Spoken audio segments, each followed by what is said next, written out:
हुसैन बेटा, ये गोश्त की जो थैली है ना, ये एक अपने खाला को दे देना, एक जो ना ये पप्पू को दे देना, और ये एक नानी को दे देना। ठीक है? ठीक है अब्बू। जल्दी दे के आओ बेटा, जाओ।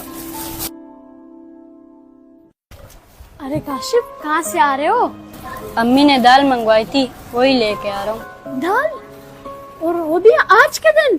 आज के दिन तो सारे गोश्त खाते हैं। हम गरीबों को कौन गोश्त देता है? सब तो अपने रिश्तेदारों को गोश्त बांटते हैं। हुसैन, सारा साल हमें दाल रोटी खानी पड़ती है और आज ईद के दिन भी हमें दाल रोटी नसीब होती है। और शायद तुम भी किसी रिश्तेदार के घर गोश्त देने जा रहे हो। हाँ काशिफ, मैं अपने नानी और पप्पू के घर गोश्त देने जा रहा हूँ। फिर तुम जाओ, देर क्यों कर रहे हो? कहीं तुम्हारा गोश्त खराब ना हो जाए।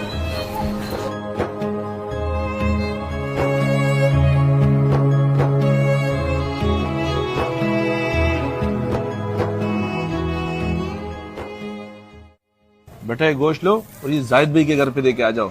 जिनका बड़ा जानवर नहीं आया था, ये उनको दे दो गोश्त। ठीक है अब्बू, मैं दे के आता हूँ। जाओ बेटा, जल्दी जाओ।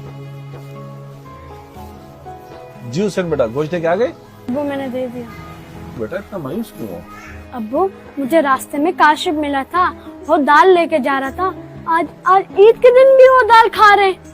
अब्बू, मैंने सुना था कुर्बानी में गरीबों का भी हिस्सा होता है और हम तो हर साल अपने रिश्तेदारों को ही गोश्त बांटते हैं। असल मकसद तो ये था कि कुर्बानी का गोश्त उन लोगों तक पहुंचाए जो इसके हकदार हैं। बेटा तुम बिल्कुल सही कह रहे हो। हम तो गोश्त उन लोगों को देते जो पहले से कुर्बानी कर बैठे होते, और वो भी सिर्फ इसलिए कि हमारी रिश्तेदारी और दोस्ती कायम रहे, ताकि कल को कोई हमें भूल नहीं जाए। बेटा आज जो ना तुमने मुझे सही बात याद दिलाती।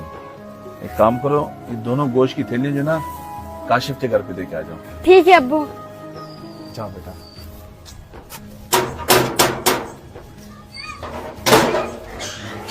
क्या हुआ हुसैन, खैरियत?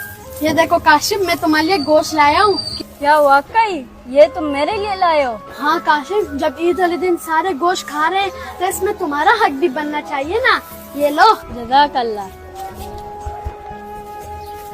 कुर्बानी का असल जज्बा रिश्तेदारों को गोश्त बांटना नहीं, बल्कि अपना गोश्त उन लोगों को पहुंचाए जो इसके हकदार हैं। अगर आपको ये हमारा मैसेज अच्छा लगे तो लाइक, शेयर, सब्सक्राइब जरूर करें और बेल आइकन का बटन दबाना नहीं भूलिएगा। शुक्रिया।